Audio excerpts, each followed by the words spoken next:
Ciclo de ópera con Jaime Bello León en Chirle Radio.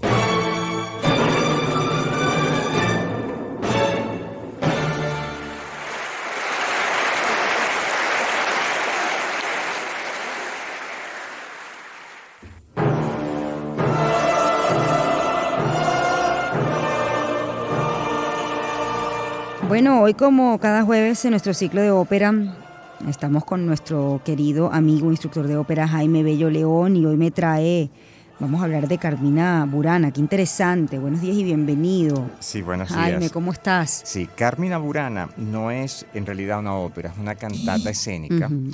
De los Goliardos, ¿no? Sí, es correcto, de los Goliardos, de esos curas disolutos que eran literatos y escribían en latín y escribían precisamente no cosas religiosas, aunque también las escribían, pero justamente los cantos goliardos que conforman la Carmina Burana, son unos cantos donde se habla del vino, se habla de la fortuna, se habla de las mujeres, se habla de la alegría de vivir, se habla de la danza, es decir, de cosas que no son verdaderamente vistas desde un punto de vista religioso, sino todo lo contrario, convocando al disfrute de la vida carnal. Es lo que se proponen. Resulta que en estos días en Caracas, el 8 y el 9, se va a presentar esta maravillosa cantata de Carl Orff con la Orquesta Sinfónica Municipal de Caracas en el Teatro de Chacao, es el 8 y el 9, bajo la batuta del maestro Rodolfo Salimbeni, y los solistas serán Ninoska Camacaro, soprano, Manuel Labrador, tenor, y Claudio González, barítono. Entonces me pareció oportuno. Esta es una pieza que gusta muchísimo. Sí, y te iba a preguntar por qué, y además que creo que también ha sido mal empleada en algunos casos, pero fíjate que la gente cuando la escucha siente que es un sonido conocido, ¿no? Y la pregunta es ¿por qué? Mira, yo creo que tiene que ver con la base rítmica. Carl Orff fue brillante en esa construcción, buscó unos ritmos y unas melodías muy pegajosas, pero los ritmos, sobre todo, esa base rítmica que cambia continuamente, lo hace que sea muy fácil de recordar y la hace muy contagiosa, porque el ritmo inmediatamente se le mete a uno en el cuerpo. Y es una manera muy interesante de construir con algo tan viejo, con algo tan arcaico, porque estos son cantos medievales, que están la mayor parte de ellos en latín, algunos otros en alemán y otros en provenzal, que es una especie de mezcla entre el francés y el latín. Y de modo tal que eso uno diría que a los hombres y mujeres de nuestros días eso no le tendría nada que decir, pero con ese ritmo que él le impone y esa manera de construirlo, inmediatamente se hace tremendamente atractivo. Desde su inicio, desde su estreno en Frankfurt en 1937, esta pieza ha sido objeto de culto y de persecución por parte de la gente. Yo una vez la vi en México y nunca me voy a olvidar de tan pronto comienza la pieza, hubo gente que comenzó a aplaudirla. Es decir, gente que se sintió tan invadida por la parte rítmica que inmediatamente comenzaron a seguir con las palmas los ritmos. Y eso me sorprendió mucho. Sí. Y después leí, días después en la crítica, que era frecuente que allí la gente, cuando presentaban la Carmina Burana, reaccionaran de esa manera. Y después leí, mucho tiempo después, estudiando sobre estos temas, que en Europa también, en muchísimas ocasiones, el público se manifiesta también de una manera muy efusiva, porque se sienten convocados, se sienten invitados. Cuando decimos cantata escénica, ¿qué estamos diciendo? Hay orquesta, hay coros, hay cantantes, por lo tanto se está cantando una pieza, pero también se hace representación escénica a través de la danza. Eso ha sido lo tradicional. Sin embargo, ha habido montajes muchísimos más contemporáneos y recientes, como el famosísimo de la Fura del Baus, que es una agrupación que vino a Caracas hace muchos años, catalana, estupenda, que monta cosas muy inteligentemente, y ellos lo montan construyéndolo con muchísima actuación también, de modo tal que no solamente hay danza y canto en esas propuestas nuevas sobre esta cantata escénica que se presta precisamente por su base rítmica tan contagiosa a que el público se sume y a que la gente se haga cómplice de lo que está pasando. Hablemos de dos cosas. ¿Qué pasaba en ese momento como para crear una melodía o una cantata de este tipo? Y lo otro que creo que también es fundamental, ¿qué nos expresa, no? Es decir, yo supongo que va ligado un poco al origen de la cantata. Yo creo, fíjate tú, estamos hablando de la entreguerra, entre Primera y Segunda Guerra Mundial. Karl Orff, quien nace en 1895, un músico desde niño, viene de una familia militar, donde también la música estaba muy presente. Su papá era un músico destacado y su mamá era una pianista con bastantes dotes. Su mundo era el de la música y el del arte, pero le toca ir a la guerra. Y la pasa muy, muy mal. Dejó unas cartas donde demostraba que estaba en una situación verdaderamente difícil psíquicamente porque no soportaba aquello. En las trincheras ahí pasa de todo, eso lo sabemos, eso es un horror. Él sobrevive la guerra y le toca la paz alemana, esa paz que fue una paz casi que no fue paz, porque fue una época de muchísimos cambios muy vertiginosos, de crisis económica brutal, de muchísimas vejaciones, y eso lleva al surgimiento del nazismo. Ujú. Él compone esto entre el 35 y el 36 y lo estrena en el 37. Entonces fíjate tú, él habla de la fortuna, es la primera y la última estrofa, tiene que ver con la fortuna. Y cuando habla de la fortuna, habla de una cosa que es imprecisa. La fortuna va y viene, puedes ser rico y después puedes ser pobre, puedes estar enfermo y después puedes tener salud. Es decir, es una situación que te sugiere que tú estás en una circunstancia de la vida en la que no decides tú y nada es cierto, como en efecto son las situaciones como fue esa situación. Terminada, él lanza esta pieza que tiene un éxito rotundo en esa época y luego él va a ser inclusive acusado por algunas personas de nazi porque su obra fue ejecutada durante el nazismo. A Hitler le encantaban algunas de las estrofas, que curiosamente luego los analistas dicen que Hitler evidentemente no entendía nada porque las estrofas no tenían nada que ver ni con el nazismo, ni una de las piezas que más le gustaba a Hitler era la de la fortuna.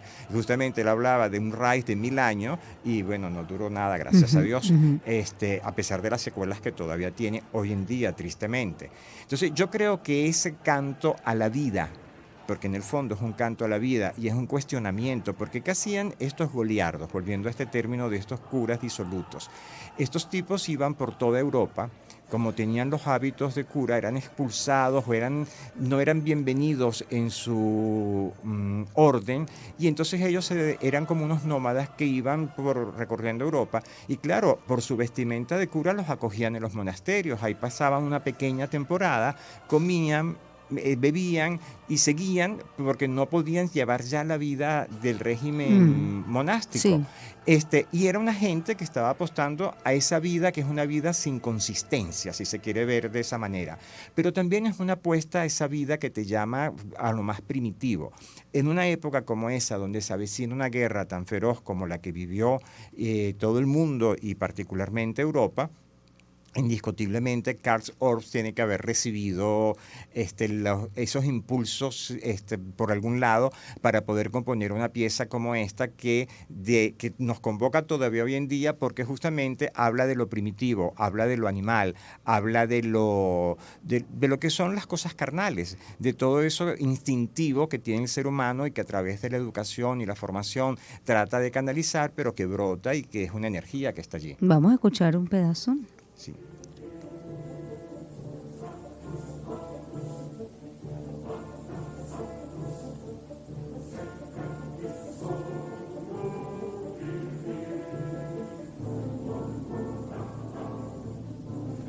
La gente tiende a asociar esta cantata con el fin de los tiempos, ¿no? Qué interesante, porque cada quien la percibe de una manera distinta, pero la mayoría creo que hay como una opinión o un consenso en que incluso, bueno, ha sido puesta, digamos, en utilizar la cinematografía, claro, precisamente para eso, el fin de los tiempos, de una era, catástrofes, tragedias. La gente lo emplea por esto. Me parece interesante que la gente tenga esa percepción de esta pieza. Sí, yo creo que tiene que ver eso con la filmografía. Sí. El cine la utiliza y tú sabes que le pasa como a los actores que les dan un personaje y después la gente los ve siempre como ese personaje.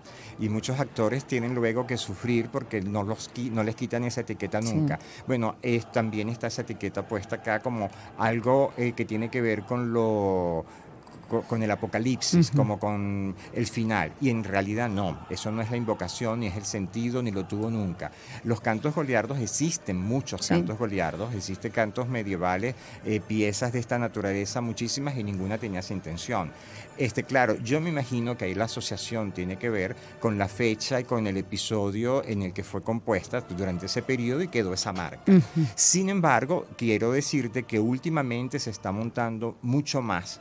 Es una de esas piezas que está siendo muy, muy, muy popular y la gente ya la está comenzando a percibir, por lo menos los que asisten a estas presentaciones, a estas representaciones, de otra manera, como una pieza muy vital, muy cargada de energía, muy cargada de vitalidad y muy cuestionadora, porque en efecto ahí hay implícitamente, yo siento que es una pieza que tiene algo como burlesco de la cultura y del hombre, que no tiene que ver con el fin de los tiempos, sino tiene que ver con la circunstancia de plantearse preguntas. Y creo que eso es lo que está allí también presente. Carmina Burana, que debe su nombre. Carmina, debe su nombre. Carmina son cantos y Burana es el nombre latino que le corresponde a la abadía benedictina donde fueron hallados. Estos fueron unos escritos que se hallaron a principios del siglo XIX. Fueron estudiados durante el siglo XIX, fueron encontrados y inclusive se les puso alguna música al principio, se les consiguió alguna melodía. Pero llegan a Karl Orff por Hoffmann, un musicólogo muy importante, y Karl Orff no perdió la oportunidad, tomó 22 versos, los analizaron muy bien, les dieron la vuelta, y él le pone esta impronta rítmica brutal, que tiene que ver un poco con la rima, fíjate tú. Son unos versos que cuando la gente que sabe latín y que conoce con profundidad latín, dicen que están muy bien rimados, y pareciera que ese fue el caso de Hoffmann con Karl Orff, porque en efecto, esa junta que se ve allí entre palabra y ritmo es brutal. Y de verdad, cuando uno está, mira, hay un video maravilloso que uno lo puede ver en YouTube de una representación que está haciendo el Ricardo Muti, en Berlín, e invitan a Karl Orff, quien ya está muy mayor, ya tenía, no sé, mucho más de 80 años. Y ese señor está escuchándolo y tú ves en su rostro la satisfacción de aquellos cambios rítmicos tan profundos que, por cierto, fueron un poco exagerados por Muti.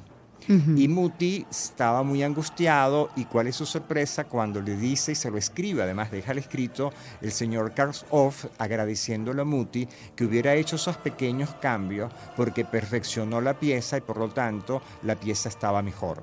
Cosa que normalmente a los compositores no les gusta que le toquen, pero ni una nota.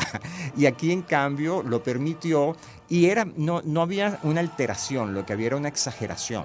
Una cosa que tenía que ver como más contrastes. Y uno puede ver eso también, está en blanco y negro, pero es maravilloso verlo en YouTube y ahí hay una energía interesantísima. Fíjate que tú, comenzando el ciclo, me dijiste, esto no es una ópera, es una cantata escénica, ¿no? Me parece interesante digamos, la distinción, sobre todo cuando se presenta, ¿se dedica solo a la cantata como tal o se presenta en el entendido que estamos, no frente a una ópera, pero es dedicado solamente, Carmina Burana, a una puesta en escena solo para ella, o en el compendio de un festival de ópera, por ejemplo? No, normalmente se representa en un programa, dura 1 hora y tanto, se representa con otras obras, sinfónicas fundamentalmente, y como te digo, hay algunas representaciones que incluyen el ballet y que incluyen otro tipo de recursos escénicos para darle mayor peso a esa narrativa. Pero se puede presentar perfectamente como un concierto y la gente es muy feliz. Aquí yo recuerdo haberlo visto en el aula magna varias veces, y en efecto se llena el aula magna me refiero al aula magna de la ciudad universitaria, que es una maravilla para ese tipo de presentaciones. Y yo te diría que junto con el Requiem de Verdi, y quizás el de Fauré, son las piezas piezas corales que atraen muchísimo más gente. Se monta muchísimo la novena de Beethoven, pero no creo que tiene la misma fuerza que esta pieza. Honestamente lo digo, yo sé que me va a caer un gentío encima, pero bueno, sacaré mis escudos para defenderme. Claro, no, y es tu opinión, la opinión tiene que ser respetada. A mí me parece que es tremendamente vital, de verdad que es yo voy a ir, por supuesto, el 8 o el 9, todavía no sé qué cuál de los 2 días, pero voy a ir con mucha ilusión porque siempre para mí es un goce encontrarme con esta pieza y confío aquí. El otro día alguien me preguntaba, un muchacho me decía si Dudamel era el único director de orquesta importante que había tenido Venezuela, y yo decía, no, mira, es uno de los más importantes, pero aquí ha habido una buena cantera de directores de orquesta, y nosotros tuvimos la dicha de tenerlos. Tuvimos a Riachuelo, tenemos a Rugeles, tenemos a Salim Beni, que está mucho tiempo afuera, pero viene para acá,